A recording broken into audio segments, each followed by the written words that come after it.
Sempre motivo de alegria estarmos juntos, né? Já somos uma família espiritual, né? Os rostinhos a gente já conhece, já interage fluidicamente, isso é bastante positivo, e onde nem todo lugar, né? Toda casa espírita é a nossa casa, mas sempre tem aquelas que a gente tem maior afinidade, maior intercâmbio com os tarefeiros daquela casa. E essa é uma delas, né? A gente se conhece já há algum tempo, está sempre interagindo. Nós escolhemos um tema que é bastante até batido, mas a gente sabe, né, que o instrumento pedagógico é a repetição. É um instrumento pedagógico. Não é à toa que nós reencarnamos, é a repetição, a reencarnação. Porque a gente não aprende, tem que vir para a escola aprender novamente.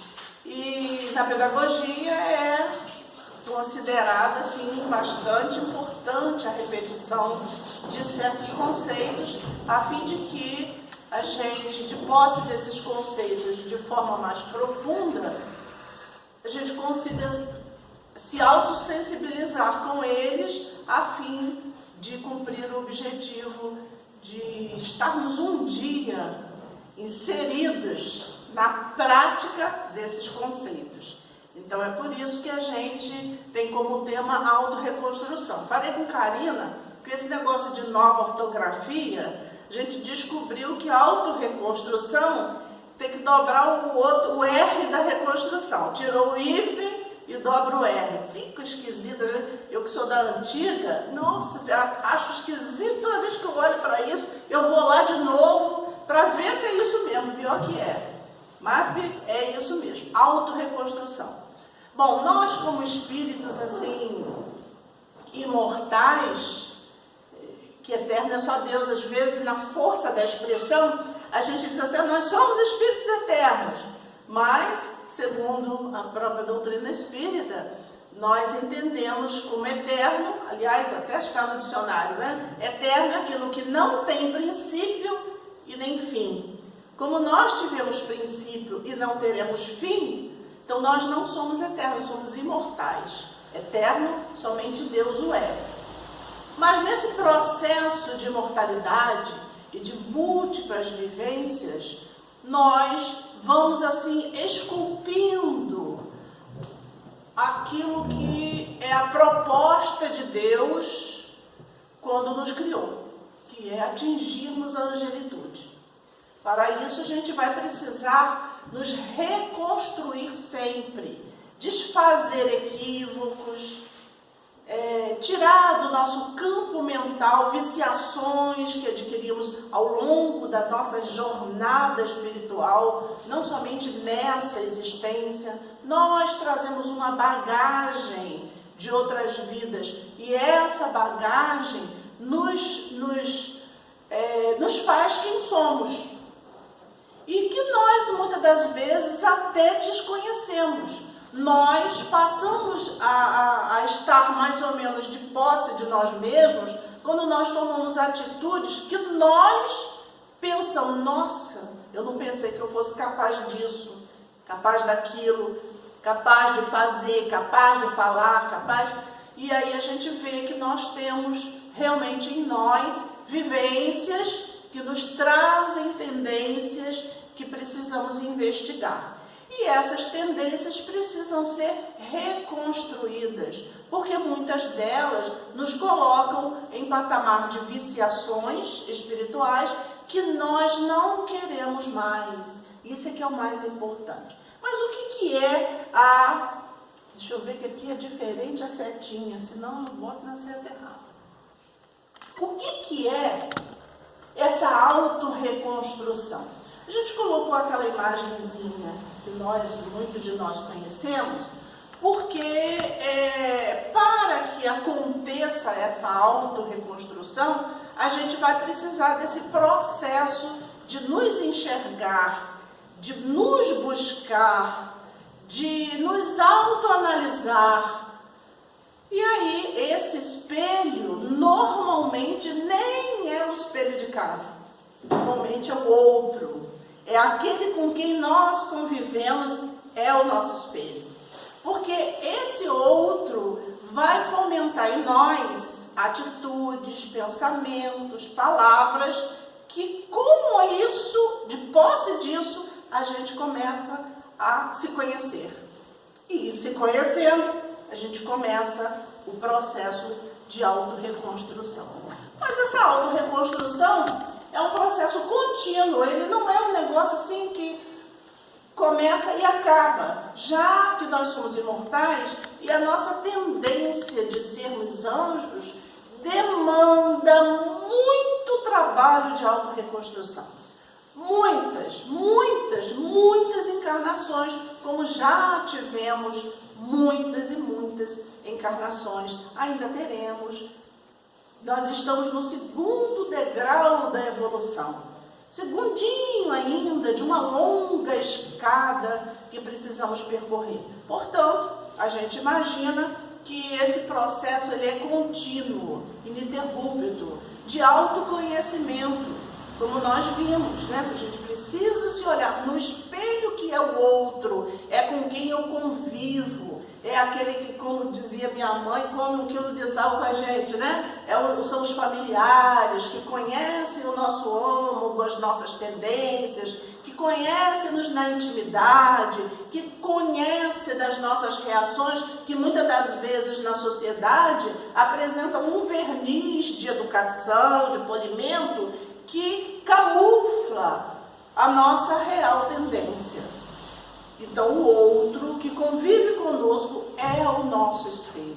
Aquele que, até tem uma frase que as pessoas costumam dizer assim: dê tudo para o outro, dê dinheiro, dê presente, mas não dê intimidade.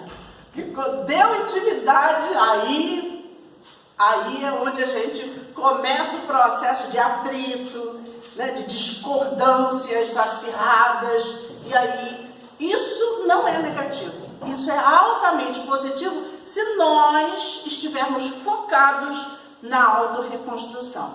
É na hora que eu estou num verdadeiro embate, em que a gente tem aquele espírito bélico do passado que vem à tona, das nossas guerras, que agora é só interna, mas que elas já foram externas, é nesse momento em que, se nós estivermos realmente vigilantes, nós vamos dizer: caramba, o que eu senti por dentro nesse momento que fulano discordou de mim, nesse momento que cicrano me falou aquela frase, ou do que o outro me caluniou, o que eu senti mostra quem eu sou. Isso se nós estivermos atentos. Então, esse autoconhecimento é um processo contínuo para a reforma íntima, para a autorreconstrução. E essa intimidade espiritual, ela não é fácil da gente reconhecer. Por que ela não é fácil? Pela misericórdia divina. Ela vai vindo à tona para esse auto-reconhecimento à medida que a gente vai se fortalecendo espiritualmente, até para encarar nós mesmos. Porque se nós tomássemos posse da real criatura que somos, com todas as anomalias, viciações, tendências que nós construímos ao longo da jornada espiritual, nós ficaríamos extremamente perturbados hoje em dia, porque nós não queremos ser mais aquela pessoa. E de posse disso, isso nos perturbaria a caminhada. Então Deus, por misericórdia, joga um véu de esquecimento em todos nós. E aí a gente fica com carinha de santo, né? Com cara de flor que se cheire, e aí a gente vai conseguindo, de forma mais suave, fazer a autorreconstrução, essa tão sonhada reforma íntima, remodelando a nossa estrutura espiritual. Então isso daí, essa modelagem, ela é progressiva, e ela é progressiva nessa vivência evangélica, porque se nós não tivermos como parâmetro o bem é o bem que interessa e não o rótulo. Nós precisamos ter como parâmetro ser bom. Aí, com isso, nós, através da vivência evangélica, nós estaremos focados no bem. Seja com que rótulo tenhamos, com qualquer tipo de religião, com qualquer tipo de seita. Se nós estivermos focados no bem, é isso que interessa para o nosso processo evolutivo. Quando na questão 982, Kardec questionou os espíritos, será preciso que nós sejamos espíritas para termos um bom estado no plano espiritual? Quer dizer, quem é que se dá bem lá no plano espiritual, né? Em suma, quem é que se dá bem? É o espírita? Tem que ser espírita para se dar bem? E os espíritos foram categóricos na resposta, dizendo que somente o bem assegura a sorte dos espíritos no plano espiritual. E veja-se essa palavra sorte sobre uma condição boa. Eles não disseram que precisa ser espírita, precisa ser bom, sendo ou não sendo espírita.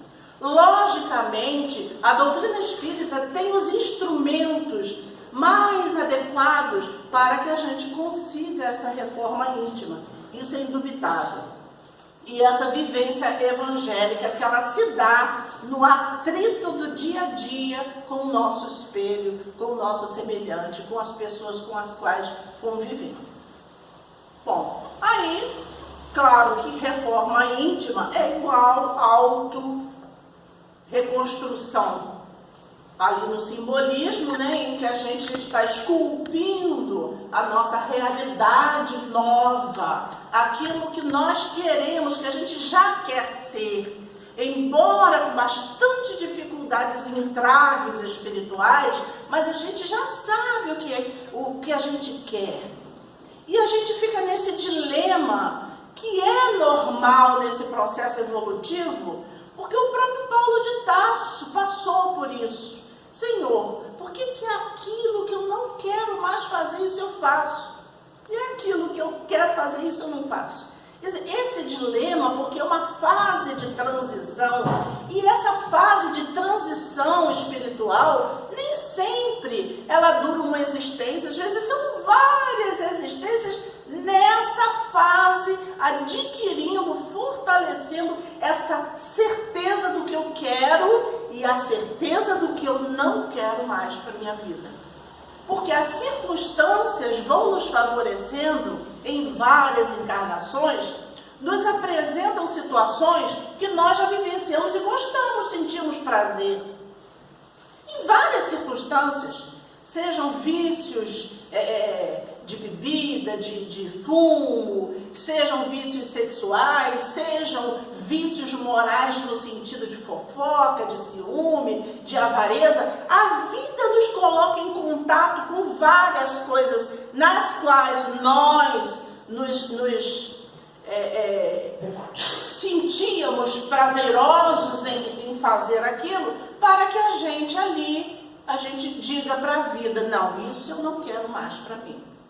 É preciso passar pelo teste, né? É como a criatura que é diabética e vai numa festa e vê lá um bolo recheado, lindíssimo. Não, eu não posso, eu não devo. Eu estou me prejudicando se eu for levada pelo prazer daquele pedaço de bolo. Então, a mesma coisa quando a gente está com o foco voltado para o nosso processo evolutivo, as coisas da vida já ficam mais selecionadas para nós. Os ambientes, as amizades, elas ficam selecionadas de forma diferenciada. Porque se nós queremos realmente estarmos agradando a Deus, precisamos amar o próximo em qualquer circunstância que esse próximo se apresente. Então, a seleção das nossas amizades Não são seleções exclusivas que excluem determinadas pessoas do nosso círculo evolutivo, mesmo porque Jesus, o guia e modelo da humanidade, nos deu o exemplo que ele veio para os doentes, não para os sãos. E quem rodeava Jesus, senão os estropiados que éramos nós e que ainda somos nós naquelas circunstâncias. Portanto, as pessoas que chegam até nós são aquelas que precisamos acolher e sermos acolhidos por outras. Nem sempre aquelas difíceis, problemáticas, são aquelas que têm condições de nos acolher afetivamente. Mas é dando que recebemos e certamente, se soubermos nos esforçar por acolher aquele difícil, a gente abre um crédito perante a vida que encaminha para nós os mais fáceis, os mais afetivos, os mais amorosos, porque a gente fica com crédito. Portanto, essa reforma íntima, essa reconstrução é verdadeiramente esculpir aquilo que nós visualizamos mentalmente, que é o anjo divino que dorme em germe em nós. Assim como Miguel Ângelo, o grande escultor da humanidade, ele via num bloco disforme de mármore, bruto, ele olhava para aquele bloco de mármore, uma coisa que nem parecia mármore, uma pedra, e ele ali sabia o que ele queria tirar dali. Na mente dele estava a escultura prontinha. Então, assim precisamos nós termos focado em nossa mente o objetivo das nossas existências todas, não somente essa. Aí, a gente vai fazer um ajuste da própria imagem. Isso é necessário para a auto-reconstrução. Quem sou eu? Não somente espírito imortal, mas quem sou eu na realidade? Quem sou eu na realidade? Eu preciso fazer esse ajuste.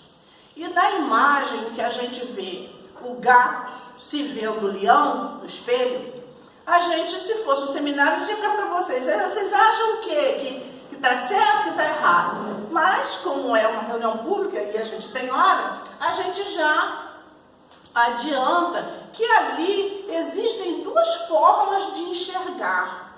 Existe aquela coisa da autoestima muito importante, uma autoestima positiva, em que vós sois deuses. Não tem coisa melhor que melhore a nossa autoestima do que o vós sois deuses que Jesus nos disse, né? Vós podereis fazer igual a mim, ou melhor. Olha como levanta a autoestima. Então a gente é um gatinho e se sente um leão quando escuta essas formas positivas de Jesus a nosso respeito. Eu até sei que eu sou um gatinho, mas dentro de mim tem um leão. Mas se eu for levado pela vaidade, aí já fica diferenciada aquela imagem, em que eu distorço a minha imagem pela vaidade, pelo orgulho, pelo egoísmo, por essas viciações, em que no convívio com o outro, eu sempre me acho melhor que o outro, superior ao outro, faço tudo melhor, fulano não serve para isso, ciclano, acho defeito em todas as pessoas, porque eu sou o leão da história. Sou o leão para fazer, para dirigir, eu sou o leão para ler, eu sou o leão para acender as luzes do centro, eu sou o melhor. Aí já é necessário que a gente faça esse ajuste. Para isso a gente precisa se analisar. Se essa minha autoimagem é no foco de autoestima espiritual, focado no vós sois deuses, no meu potencial interno, é exatamente isso que precisamos ter. Mas se eu estou me achando superior aos meus companheiros de jornada, aí eu já preciso rever. Por isso, o ajuste que a gente precisa fazer na autoimagem. E para isso a gente precisa ser sincero com a gente mesmo. A gente não pode se sabotar. Por que a gente não pode se sabotar?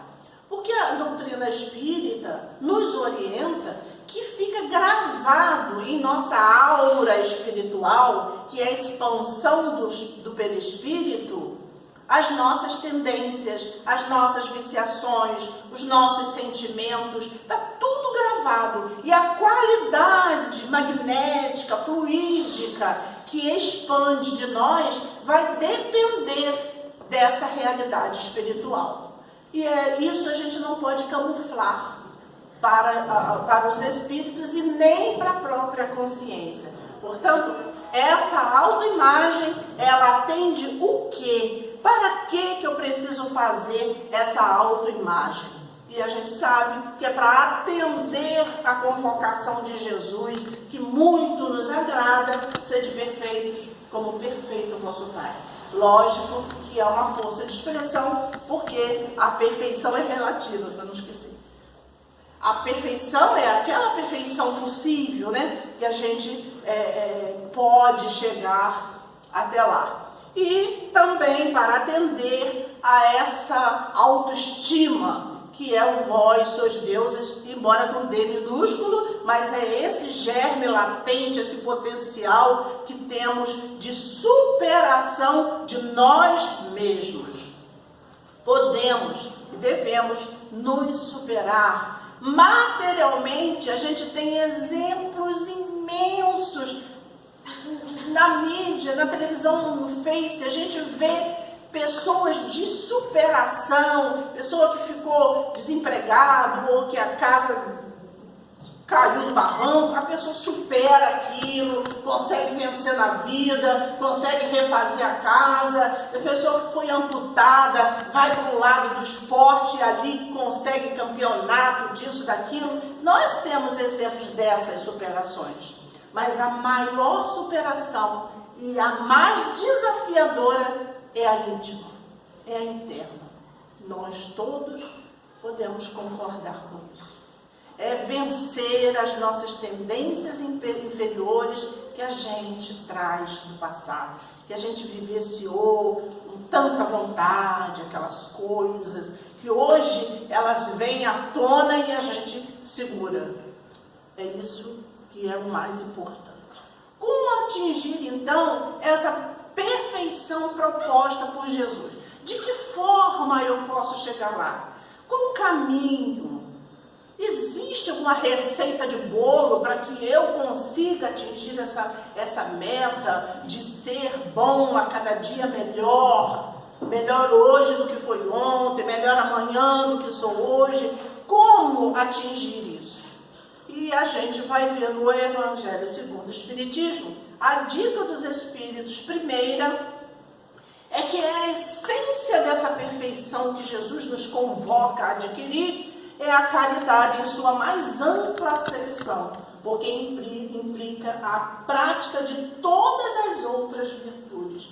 Porque a caridade é sinônimo do amor, e o amor é a reunião de todas as virtudes. Portanto, a caridade, segundo entendia Jesus, como está lá previsto no Livro dos Espíritos, é aquele famoso BIP, né? Benevolência, indulgência e perdão. B, I e P, para a gente decorar. BIP. Benevolência para com todos, indulgência, desofensa, perdão, desofensa, aquela coisa toda. Então, essa caridade, segundo entendia Jesus, não falou nada de material. Quando foi falado pelos Espíritos que caridade é indulgência, é perdão, é benevolência, então se eu pego um prato de comida e dou para os outros, eu não estou fazendo caridade? Depende. Se aquele prato de comida, ele está no seu bojo, está ali, a indulgência, a benevolência e o perdão, aí o prato de comida está valendo. Mas se ele é um ato exterior, em que eu quero me mostrar para a sociedade que eu faço alguma coisa por alguém, aí o mérito foi ralo abaixo. Portanto, a essência da perfeição é atender à caridade como entendia Jesus, na sua mais ampla acepção. aí fica bastante caminho a ser percorrido.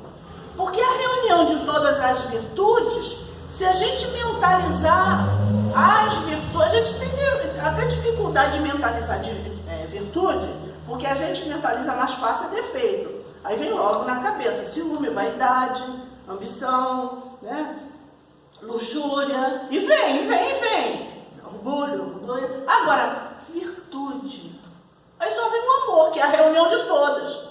Mas, para que a gente chegue nessa perfeição, que é a caridade, nessa amplitude conforme entendia Jesus, a gente vai precisar de fatores pequenininhos do dia a dia, que é desenvolver a paciência com aquele que perturba, que pisa no calo, que está alfinetando a gente o tempo todo.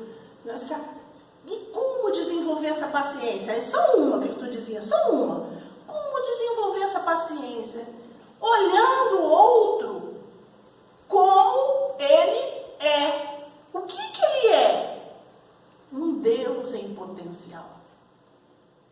Ele está passando por um momento equivocado, mas ele não é aquilo. Jesus, quando olhava, ele é guia e modelo. Mas isso é Jesus. Mas ele é guia e modelo. Então eu tenho que me basear nos exemplos que ele deixou. Jesus, quando olhava a mulher adúltera, ele não via a mulher adúltera, ele via um anjo em potencial. A ser investido, a ser trabalhado. Quando ele olhou Pedro negando, ele não via a negação de Pedro, ele via aquele espírito atrapalhado numa fase complicada, mas Jesus sempre enxergou em nós o que nós somos em realidade, e não o nosso estado atual. Portanto, o desenvolvimento dessa paciência e dessa tolerância com o próximo passa por isso, de olhar o irmão, a irmã, a criatura que nos apoquenta, que nos causa injúria, calúnia, que se torna nosso inimigo, também como um anjo. Porque se a gente não fizer assim e ficarmos com aquele ranço, com aquela vibração negativa, com uma animosidade, uma dificuldade grande de relacionamento e exclui aquela pessoa do círculo da nossa amizade fluídica, que pode ser o envolvimento amoroso, o que acontece?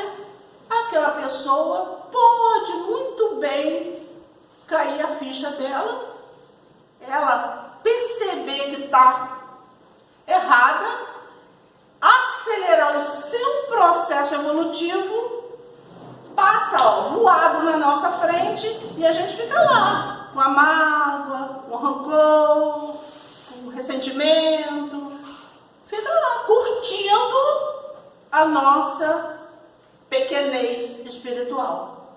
E a pessoa já foi embora do processo evolutivo. Portanto, são nessas coisinhas miúdas que a gente vai descobrindo no relacionamento com o outro, que é o nosso espelho. Um exige de nós mais compreensão, outro exige de nós a tolerância, outro exige de nós a paciência, outro exige de nós o perdão, e vai por aí afora, né, aquela questão da autorreconstrução a partir do próximo. E qual é a base para a reforma íntima, para a autorreconstrução? Qual é a base? Saber o que está errado em mim. Eu preciso saber. Não, eu estou certa. Não, eu estou com razão. Se nós partirmos disso, nós estaremos com aquela trave maior, a chaga maior que atinge a humanidade, que é o orgulho. E o orgulho não nos deixa ir a lugar algum. E a gente se sente sempre o certo, o errado é o próximo. Portanto, o que está errado em mim? E foi isso que fez o nosso querido Santo Agostinho, né? Quando foi perguntado qual o meio mais prático e que tem o homem de melhorar nesta vida e de resistir à atração do mal. É o meio mais prático, de prática. Não é teórico, não é uma coisa assim, fictícia, não é. É um meio prático, eu quero aplicar no meu dia a dia. Fica muito teórico, como é que eu faço? E aí, o Santo Agostinho usou a frase que estava lá no portal de Delfos, que é o famoso conhece-te a ti mesmo. Sem esse conhecimento, sem essa clareza de quem eu sou impaciente. Eu preciso admitir que eu sou impaciente, porque se eu não admito essa falha espiritual, eu não vou conseguir a reconstrução. Eu não vou conseguir a reforma, a transformação moral. Eu preciso, como base primeira, reconhecer as minhas tendências inferiores, as minhas práticas vergonhosas. Aí eu admito, eu sou ciumento. Ponto, eu sou ciumento. O que eu vou fazer agora para melhorar essa postura, já que a doutrina espírita me diz que ninguém é de ninguém, nós não possuímos outras pessoas. O processo reencarnatório faz que a gente mude de papéis o tempo todo. De que me adianta alimentar o ciúme do meu filho, se o meu filho um dia não vai ser mais meu filho, vai ser meu pai, vai ser um vizinho, vai ser um chefe, vai ser alguém do meu relacionamento, não necessariamente mais meu filho. Porque Deus nos educa dessa forma. Então mudamos de papéis o tempo todo. Portanto, aí de conhecimento da doutrina espírita, de posse dessas verdades, eu vou trabalhando o meu ciúme, me preparando para amar a família universal e não exclusivamente a família carnal. Esse é o meio prático, reconhecimento das nossas falhas. Mas Kardec perguntou, conhecemos toda a sabedoria dessa máxima, porém, a dificuldade está precisamente em cada um conhecer-se a si mesmo. É difícil. É preciso a gente arrancar aquela coisa que a gente tem vergonha de se ver. Qual o meio de consegui-lo? E aí, a gente conhece, core e salteado a resposta dos Espíritos, que é a receita que Santo Agostinho nos dá. E essa receita é um caminho cheio de questionamentos. Não tem jeito, precisamos nos questionar o tempo todo. Eu respondi mal à minha mãe. Por que eu respondi mal?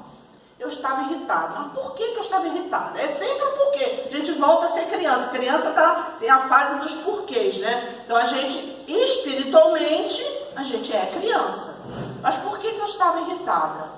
Ah, porque o fulano lá me ofendeu. Mas se o fulano me ofendeu, né, me caluniou, falou uma coisa de mim, eu preciso fazer uma reflexão.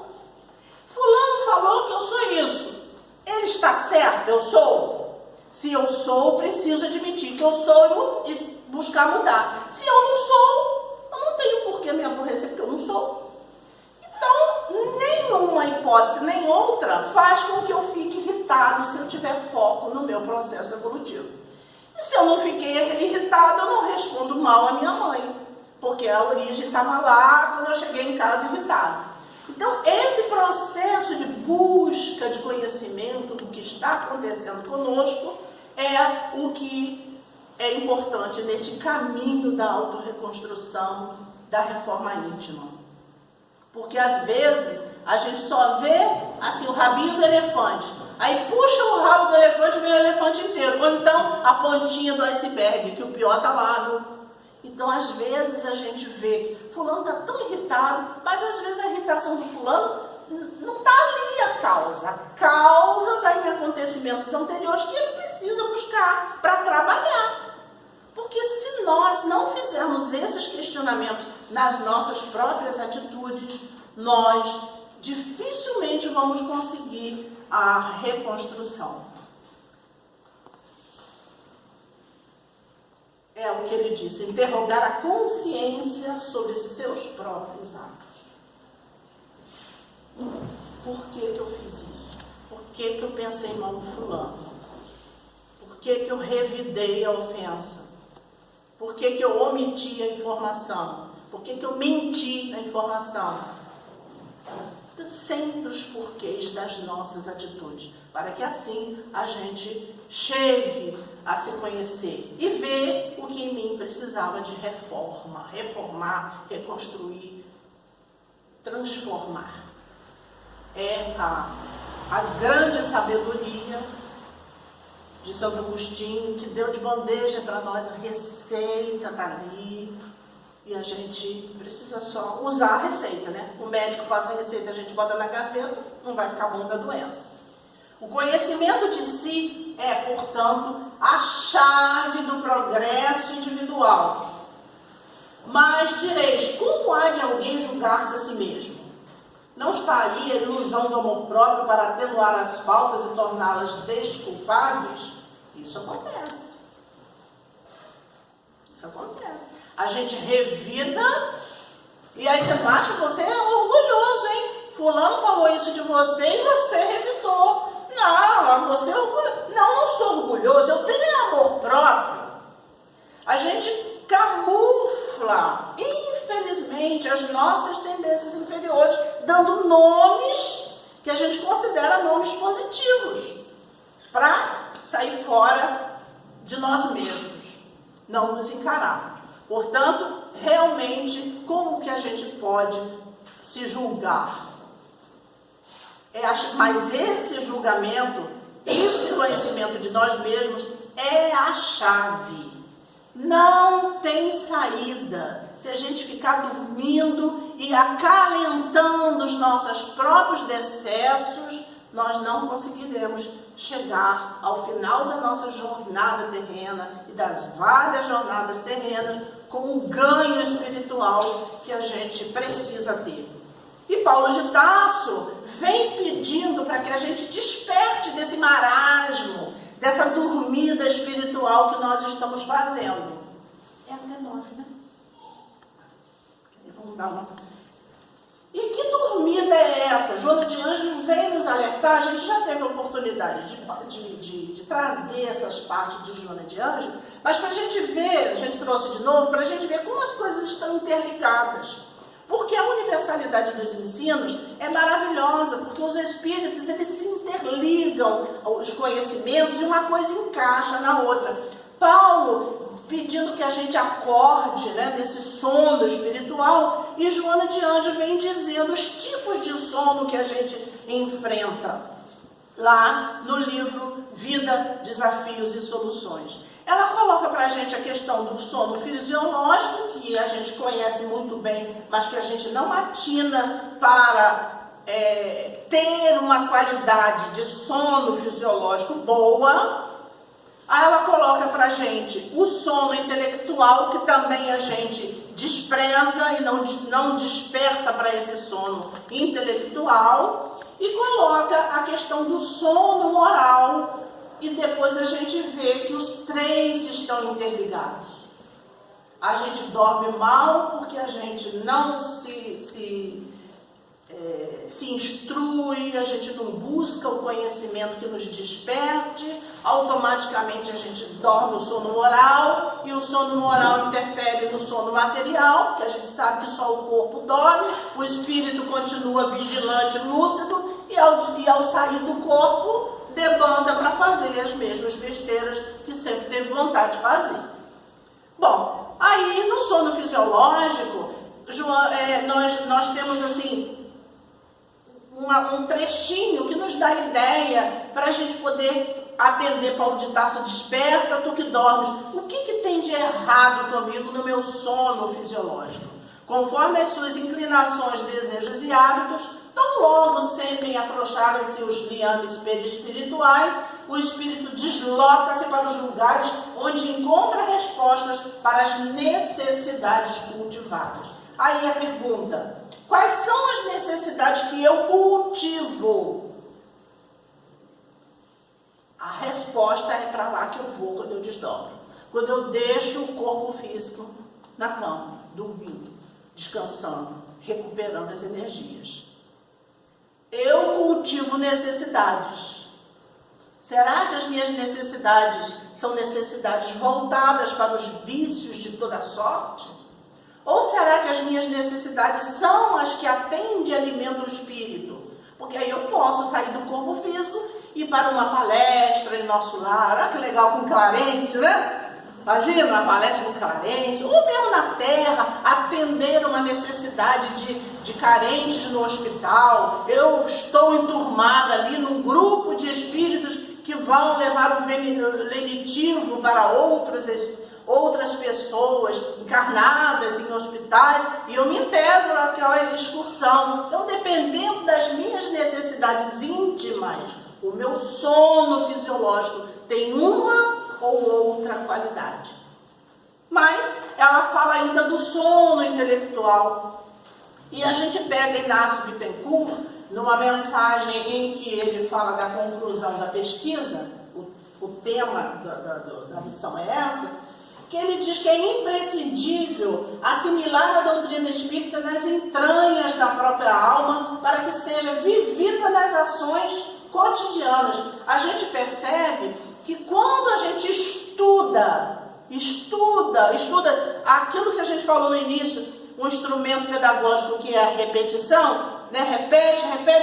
Gente, se a gente ficar numa encarnação, conseguir estudar, não é ler, estudar o Livro dos Espíritos 5 vezes, na quinta vez a gente com certeza vai pegar coisa. Gente, isso botaram ontem aqui, porque eu não lembro. Botaram ontem isso. Porque a gente ainda não está nas entranhas da própria alma. Nós não assimilamos a doutrina espírita ainda nas entranhas da própria alma, para que seja vivida nas ações cotidianas. Então é um sono intelectual do ponto de vista espírita. Para senti-la, porém, urge compreendê-la raciocinando, que é uma doutrina que não é goela abaixo. Eu não digo que eu acredito em Jesus e estou salvo. Não é assim. É preciso que a gente compreenda a doutrina espírita. Não te contentes em declarar que conheces os postulados que abraças. Aprendizado não decorre de geração espontânea. Tem que debruçar, tem que pesquisar, tem que estudar. Não é geração. Não podemos ser espírita papagaio. Eu repito o que eu ouvi o orador falar. Eu repito o que eu ouvi na palestra do Divaldo. Eu repito, não podemos. Porque isso não é assimilar. Eu não debrucei e tirei as minhas conclusões. Eu não raciocinei sobre aquilo que está escrito. Isso é que Inácio Bittencourt nos coloca. E Joana nos fala, por último, do sono moral. E a gente percebe como os três estão interligados. O estado de sono é paralisia da alma, peso na consciência. Por isso que muitas das vezes a gente tem dificuldade de se conhecer. Porque a gente usa o processo de fuga. Não quero pensar em mim, não quero pensar nisso, não quero saber. Não. E a gente vai passando. É o processo de fuga, é o sono moral, é uma paralisia da própria alma. E ainda ela nos diz que a maioria de nós, ela garante, Joana de Ângeles, está adormecida para as próprias realidades. Eu não sei quem eu sou. Não sei quem eu sou. Eu não sei quais são as minhas reações. Eu não sei se pisarem no meu carro, como é que eu vou reagir. Eu não sei se minha casa pegar fogo, se eu vou me desesperar. Eu não sei se eu tenho 5 filhos e num acidente de carro, os meus 5 filhos desencarnam, como é que eu vou estar? Então, isso é a própria realidade. Como eu vou agir e reagir diante das circunstâncias da vida. Isso é a minha realidade. Mas eu conheço essa realidade? Eu tenho certeza de qual será a minha atitude diante de certas circunstâncias da vida? Para os desafios da evolução, para as conquistas da própria alma de si. A humanidade, em geral, vive em estado de sono, de uma forma geral. Aí ela colocou já a humanidade no sentido geral. Em letargo, E por isso mesmo padece da enfermidade mais dominadora, que é a ignorância de si, da destinação de cada um e do significado da existência. Qual o significado que tem a minha existência? Não é a mesma de todo mundo. Tudo é evoluir. Mas eu estou colocada num contexto diferenciado. Um nasce rico, outro nasce pobre. Um foi doado, aí teve uns pais adotivos. Foi bem criado, não foi bem criado. Teve saúde, não teve saúde. Então, todos nós reencarnamos para evoluir. Isso é tranquilo. Questão 132 do Livro dos Espíritos. Mas o contexto em que nós estamos colocados, esse é diferenciado. E aí é um significado que a minha existência tem, é diferente do que a dela tem, do que a dele tem. O significado de cada existência é único. Por isso somos indivíduos, é individual. Eu não vou fazer pelo meu filho o que compete a ele, intimamente como espírito imortal. Os instrumentos você pode dar, mas a ação pertence ao livre-arbítrio de cada um. Agora, eu posso e devo ter domínio sobre as minhas próprias ações. Isso eu posso ter. Daí, ela diz o seguinte: para estar acordado é encontrar-se pleno. Pleno, assim, convicto do que eu sou, do que eu quero. Isso é estar acordado. Pleno, consciente da sua realidade interior e das infinitas possibilidades de crescimento que estão ao seu alcance. O que está ao meu alcance? Ser menos bruto com a minha esposa, ser menos ignorante com o meu filho. O que está ao meu alcance? Só eu posso dizer. Eu. Então essa é a questão da autorreconstrução, da reforma íntima. Esse conhecimento que a gente precisa ter de nós mesmos. Digo isto porque sabeis o tempo que já é hora de despertardes do sono. Volta ainda Paulo, desperta do que dormes. Digo isto porque já sabeis o tempo, que é hora. Quantos milênios a gente vive dormindo esse sono espiritual e foge desse despertamento? A que tipo de sono o Paulo se referia? Logicamente, não era o sono fisiológico. Sono que retém as pessoas distraídas e distanciadas da verdade. A gente foca no nosso trabalho, a gente quer êxito profissional, a gente tem ganância pela faculdade, por fazer 2 faculdades, 3 faculdades, a gente quer juntar dinheiro para viajar para o exterior, a gente tem foco em coisas materiais. Mas distraídos, completamente somos distraídos dessa verdade que está em nós, em permanente indecisão. Agora eu vou, né? Engrena, depois retrai. Ou em exigências infindáveis. Eu só faço se, eu boto um monte de se para poder executar alguma tarefa no bem. Ou em discussões inúteis, aquela coisa de discutir o sexo dos anjos, sabe aquelas discussões que não levam a nada? É só bate-boca? Assim que a gente faz, porque a gente está distraído. Ou em buscas infrutíferas, quer dizer, aquilo que é o impossível, o que a gente quer, sem aprofundamento de nenhuma causa, todos mecanismos escapistas para abraçar o conhecimento libertador. Então tudo isso é mecanismo de fuga. A gente coloca tudo isso de uma forma psicológica, isso vem porque é uma forma que a gente tem de se distrair e de se abster daquela situação. Estarei dormindo o sono moral? É uma reflexão que a gente precisa fazer. Será que eu estou dormindo esse sono moral? Há quanto tempo eu durmo? Há quantas encarnações? Ou nessa encarnação eu estou dormindo ainda? Quero despertar? Também posso não querer, eu tenho livre-arbítrio. Não, deixa eu dormindo. Deixa, assim. Muita gente, ao tomar contato com a doutrina espírita, porque percebe que não pode continuar a ser como ela é. Ela sente um incômodo dentro dela. Algo chama ela a sua própria realidade, aí ela prefere fugir. É o caso. Quero despertar? Não quero.